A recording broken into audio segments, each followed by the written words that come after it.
नमस्कार, आप देख रहे हैं द क्रेडिबल न्यूज। मैं हूं शालिनी।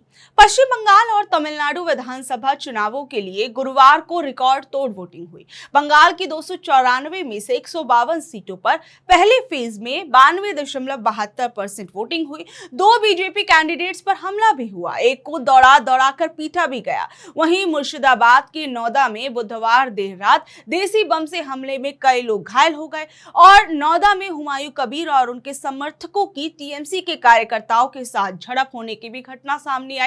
वहीं कल जिस तरीके से पश्चिम बंगाल के चुनावों के अंदर बीजेपी कैंडिडेट्स को मारा गया था, उसे लेकर असम के मुख्यमंत्री हेमंत बिस्व शर्मा का भी बयान सामने आया। उन्होंने कहा कि पश्चिम बंगाल में बीजेपी सरकार बनने के बाद हम उन लोगों को सबक सिखाएंगे जिन्होंने बीजेपी उम्मीदवारों पर हमला किया।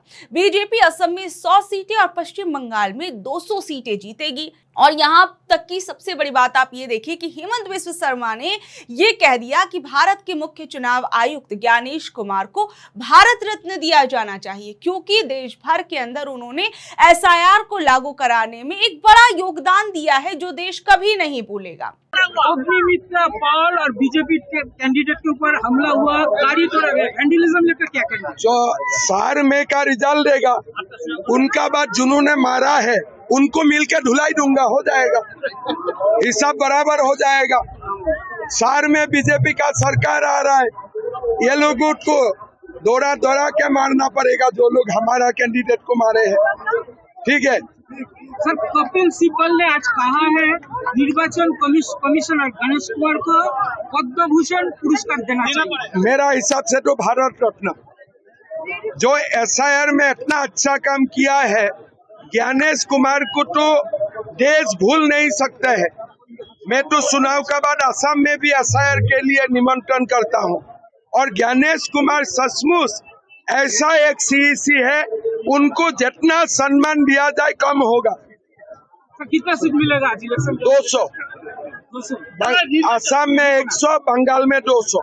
और यहाँ तक कि हेमंत बिस्व शर्मा ममता बनर्जी को लेकर भी बयान देते हुए सामने आए। उन्होंने कहा कि ममता बनर्जी का चेहरा आपने देखा है, वो इंशाअल्लाह खुदा हाफिज कह रही हैं। ये चुनाव हारने से पहले उनका स्वर है। हेमंत बिस्व शर्मा ने बीजेपी की जीत का भरोसा जताते हुए कहा कि बीजेपी 200 से ज्यादा सीटें जो है वो जीतेगी और 4 मई को राज्य में बीजेपी की सरकार बन जाएगी। वहीं तमिलनाडु की अगर हम बात करें तो तमिलनाडु की सभी 234 सीटों पर 85.14% वोटिंग हुई।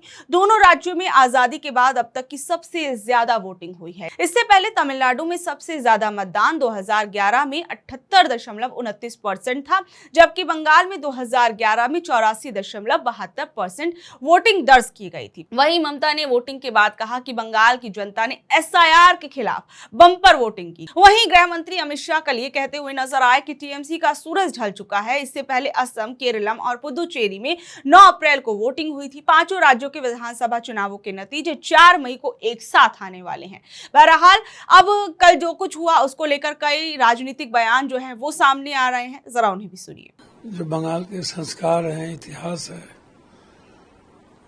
सुभाष चंद्र बोस का, विवेकानंद का, रविन्द्रनाथ टैगोर का, दुर्गा और काली का जो वो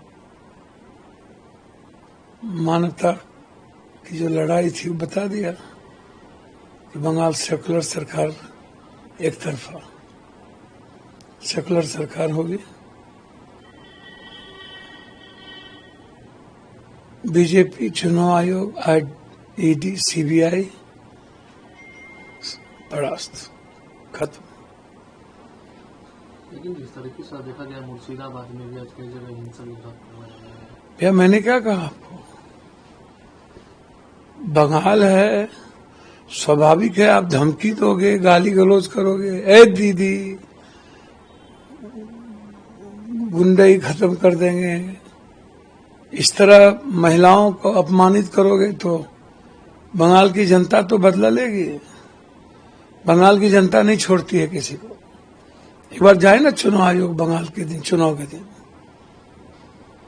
पता चल जाएगा कि जनता वहां की क्या चाहती है। जितना नफरत वहां की जनता से की गई है ना चुनाव आयोग, ईडी, सीबीआई के द्वारा, और पूरा पारा मिलिट्री बंगाल के साथ है और बीजेपी के नफरत के खिलाफ पूरा, मतलब एक तरफा चुनाव। सेकुलर सरकार होगी और सभी सेकुलर पार्टी मिलकर सरकार बनेगी। गृह मंत्री अमित शाह तो बोल रहे हैं कि 4 तारीख को नोटिस जाएंगे और 5 तारीख को तो आज चले जाना 4 तारीख की चुनौती तो और चैलेंज तो दे ही दिया है।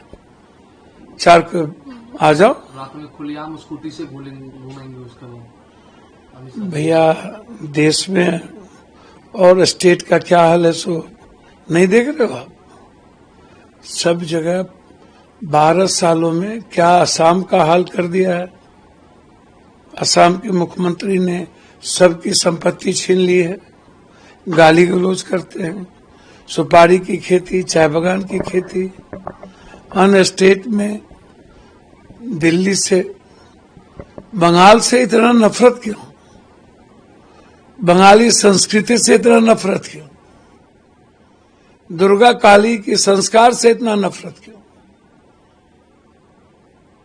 तो वो लड़ाई नफरत के खिलाफ,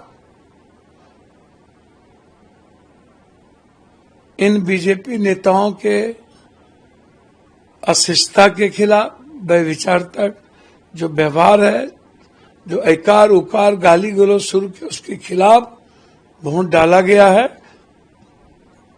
पूरा टीवी चैनल कहीं कोई रुका ही नहीं, सब जगह भाग रहा है। शुभेंदु अधिकारी भाग रहा है, बड़ा बड़ा बात करते थे। इन नफरत करने वाले को कहीं वोट डालने का जगह दिया जनता, पहले ही भगा दिया। महिलाओं ने पुरुषों से ज्यादा वोट डाले हैं, क्या कुछ कहेंगे? देखिए, एक तरफ लोकतंत्र की ये मजबूती का संकेत है कि 92% वोट हुआ है, हम इसमें खुश भी हैं। लेकिन अचानक 60% से लेके 92% तक वोट की बढ़ोतरी होना, ये अपने आप में संशय को भी डालता है। क्योंकि जिस प्रकार से चुनाव आयोग ने बंगाल के लोगों का वोट काटा है, जिस प्रकार से आज भी वहां पर मताधिकार देने का जो मौका था वहां के लोगों को नहीं मिला है, उसके बावजूद गृह मंत्रालय ने CISF, CRPF, border security force, Indo Tibetan force और NSG कमांडो लगा के पूरे बंगाल को किले नुमा एक पहरेदारी कर रखी है। उसमें 92% जो वोट प्रतिशत होता है वो बहुत ही ज्यादा संदेह के घेरे में आता है। ये जितनी भी सुरक्षा सेवाएं थी, ये मणिपुर में नहीं है जहां पे मणिपुर जल रहा है, ये नागा जहां पे बोडो आतंकवादी जा रहे हैं, ये बॉर्डर में नहीं है, ये जम्मू कश्मीर में नहीं है। लेकिन बंगाल में चुनाव के लिए क्या गृह मंत्रालय और चुनाव आयोग कुछ संदेश देना चाहता है? मुझे लगता है इसको भी देखना चाहिए। सर, बंगाल की रैली में पीएम मोदी ने कहा मेरे झाल मुड़ी खाने से टीएमसी परेशान हो गई है। देखिए, जो मौका परस्त लोग हैं वो समय आने पे झाल मुड़ी खाते हैं। बंगाल के लोग झाल मुड़ी बनाते हैं और वो जानते हैं किसमें कितना नमक होना चाहिए और कितना मिर्चा होना चाहिए। तो प्रधानमंत्री से हम उम्मीद नहीं करते हैं वो बंगाल के झाल मुड़ी के बारे में कुछ भी जानते हो। जिस प्रकार से फोटोशॉप करके झाल मुड़ी खाई गई है, बंगाल के लोगों को मूर्ख बनाना बंद कर दें। सब लोगों को पता है कि वहाँ क्या हो रहा था। सर, असम के सीएम हेमंत बिस्वा शर्मा ने कहा है कि बंगाल में बीजेपी की सरकार बनने पर सबको सबक सिखाया जाएगा। देखिए, असम के मुख्यमंत्री की स्थिति बहुत नाजुक है। एक तरफ उनकी सरकार बन नहीं रही है, और अगर बन भी जाती है तो आप गारंटी लेके जाइए भारतीय जनता पार्टी के लिए वो मजबूरी है, वो लायबिलिटी हो गए, अब वो एसेट नहीं है। क्योंकि उनके ऊपर ऐसे संगीन धाराओं में मुकदमे दर्ज हो रहे हैं जिसका जवाब खुद भारतीय जनता पार्टी नहीं दे पा रही है। तो परेशानी किसी की भी हो, फंसने वाले हेमंत बिस्वा शर्मा ही हैं। सर, महाराष्ट्र में राज ठाकरे के बेटे अमित ठाकरे ने एक बयान दिया है कि महाराष्ट्र में ऑटो ड्राइवर को मराठी लिखना और पढ़ना आना अनिवार्य है। नहीं, देखिए, ये फिर वही उत्तर भारत और दक्षिण भारत और का जो लड़ाई है ये फिर से लगाना चाहते हैं। जो लोग ये क्षेत्रीयवाद करना चाहते हैं वो भूल जाएं कि उत्तर भारत की जो शक्ति है, जो श्रम शक्ति है, उसी से बाकी पूरा भारत चल रहा है। उस श्रम शक्ति का अपमान न करें। हम सब भारत के लोग हैं, हम कहीं भी कैसे भी कोई भी भाषा, कुछ भी खाना और कुछ भी पहनावा पहन सकते हैं। ये संविधान आर्टिकल 21 में सबको हक दिया है, इसके साथ कोई खिलवाड़ ना करे। सर, आरएसएस के दत्तात्रेय होसबोले ने कहा कि हिंदू की पहचान धार्मिक नहीं बल्कि सांस्कृतिक और सभ्यागत है। हम बिल्कुल इस बात को मानते हैं कि दत्तात्रेय होसबोले ने बहुत अच्छी बात करी है कि सांस्कृतिक होना चाहिए, लेकिन जिस प्रकार से भारतीय जनता पार्टी धर्म के आधार से भेदभाव करती है, जिस प्रकार से भारतीय जनता पार्टी अपने देश में अल्पसंख्यकों को अपने से अलग करती है, उनको टिकट नहीं देती, उनको सम्मान नहीं करती, ये परसेंट सीधा बता रहा है कि जनता ने बहुत ज्यादा वोट कर दिए, बहुत मुश्किल से वोटिंग हुआ है, बहुत लोग बाहर निकले हैं। इसका मतलब ममता बनर्जी की सरकार घर जाने वाली। मराठीमध्ये बंपर वोटिंग पश्चिम बंगालमध्ये झालेलं आहे, परिवर्तन वाटते की यावेळेस, कारण की बदलासाठी बंपर वोटिंग होत असते. यस, ममता बॅनर्जींना त्या विरोधात प्रचंड मतदान झालं आहे आणि ममता बॅनर्जी घरी जाणार आहे हे पक्का झालं आहे. सर ये बताइए कि इस वक्त जो वोटिंग ज्यादा हुआ तो हिंदुत्व एकजुट होकर बाहर निकला, ऐसा लगता है? देखिए, सभी लोग निर्णय जब करते हैं, सरकार जब इस प्रकार से मुगलशाही काम करती है, ममता बनर्जी की सरकार मुगलशाही रूप से काम कर रही थी, उसके खिलाफ ये जनाक्रोश है. बहरहाल अब आप लोग क्या कुछ कहेंगे नीचे दे कमेंट बॉक्स में अपनी राय जरूर बताइएगा और ऐसी अपडेट से जुड़े रहने के लिए देखते रहिए द क्रेडिबल न्यूज। मैं हूं शालिनी, धन्यवाद।